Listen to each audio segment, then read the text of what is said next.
The Oppo Reno 8 Pro is a quite attractive looking mid-tier phone that shares a very similar platform to the OnePlus 10R in terms of specs, and there are quite a few similarities.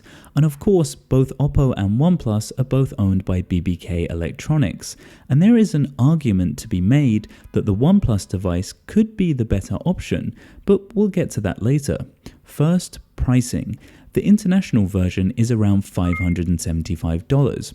I actually have the Chinese version of the 8 Pro here, and there are some internal differences between the international and Chinese variant. I actually think the international version, which has been released in India recently, is the better version of the phone. But let's start at the beginning. In the box, you'd get everything you'd hope to get with a new phone. We get the cable and charger included, as well as a free case, which is always nice. So I actually think the biggest strength of the 8 Pro is the design. At a quick glance, it kind of looks like a mix between the Oppo Find X series and recent OnePlus devices, kind of blended together. I'm of course talking about the camera module, and I think Oppo have picked the best parts of both designs and kind of fused them together. The camera module is massive and uses a unibody design instead of any extra wraparound material like we see on the OnePlus 10 series. And then we have this really unique looking cloudy wave pattern across the entire back panel, which I think really makes this phone stand out amongst the competition. So if you're inside, like in a coffee shop or something, the phone looks pretty understated, kind of like it just has a matte finish, but when it does catch the light, it has a really nice shine to it. The flat sides are also made of metal, which makes it feel a lot more premium, and there is Gorilla Glass 5 on both the front and back, as well as IP54 water resistance on the international version. In terms of specs, the Chinese version uses the Snapdragon 7 Gen 1, whereas the global version has the Dynasty 8100 from TSMC. They also use different GPUs and come with a different base storage option, with the international version the clear winner here in terms of hardware. In terms of real-world use, the phone felt nice and snappy in everyday tasks, and when it came to gaming, the high ultra settings on the most popular intensive games such as Call of Duty were slightly out of reach. I could choose the high frame rates, but it wouldn't let me combine that with the ultra graphics. The phone stayed pretty cool throughout. I got around 40 FPS across the board. The only time where I did feel an increase in temperature was playing Genshin Impact, which auto played on low graphics and wouldn't let me select the 60 frames option, but still performed on medium settings again at around 40 FPS. So we also have Oppo's special imaging processing chip, which is there to assist in low light video, and I honestly thought this was going to be a marketing gimmick, but I was wrong. Nighttime video in full 4K looks fantastic. There is a little bit of noise, but the image is pretty sweet, lots of detail, and overall just a very clear picture for a phone at this price point. And it also controls difficult lighting very well, which is actually really impressive.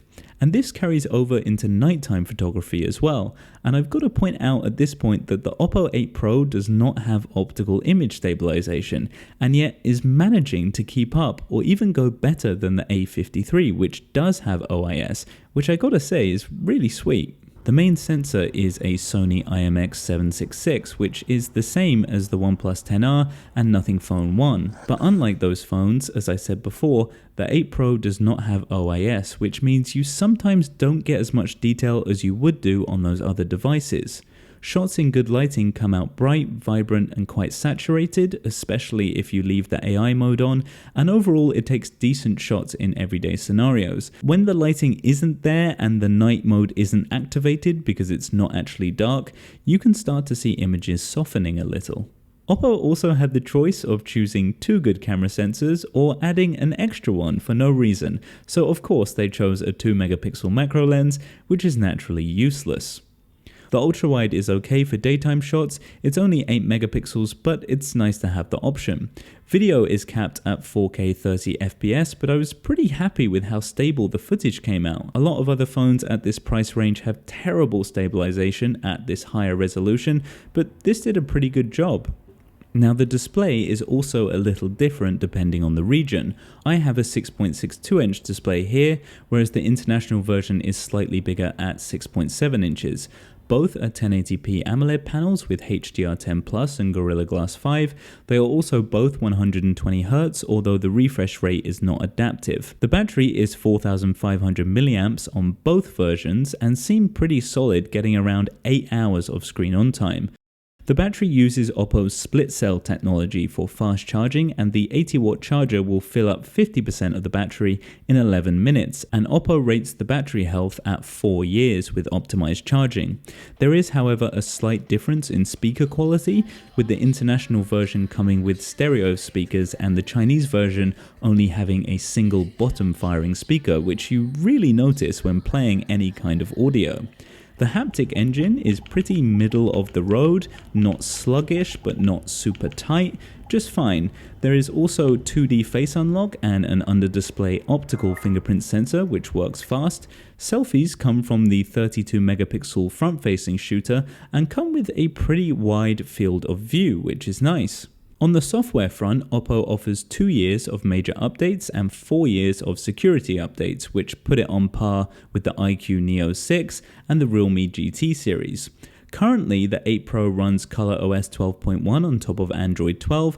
There are some neat features like enhancements for video playback in compatible apps, some quick open shortcuts from the lock screen using the fingerprint scanner, although I wish these popped up just a little bit quicker like they did on the older OnePlus devices.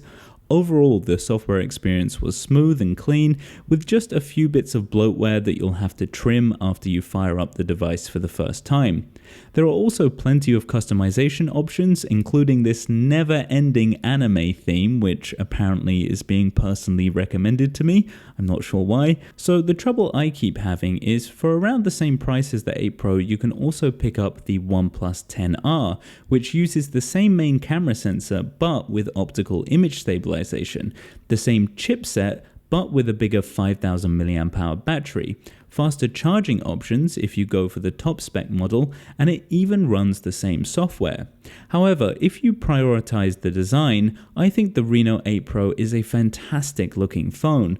The materials are better than the OnePlus, with metal and glass instead of plastic. It comes with an IP rating, has a larger 32 megapixel selfie sensor, and fantastic nighttime image capture. Or, if you've got a couple of $100 more, click on the video on the left to check out the fantastic Xiaomi 12S Pro, which I think is one of the best phones you can buy right now, and stay tuned for more upcoming smartphone reviews. Thanks for watching, and I'll see you in the next one.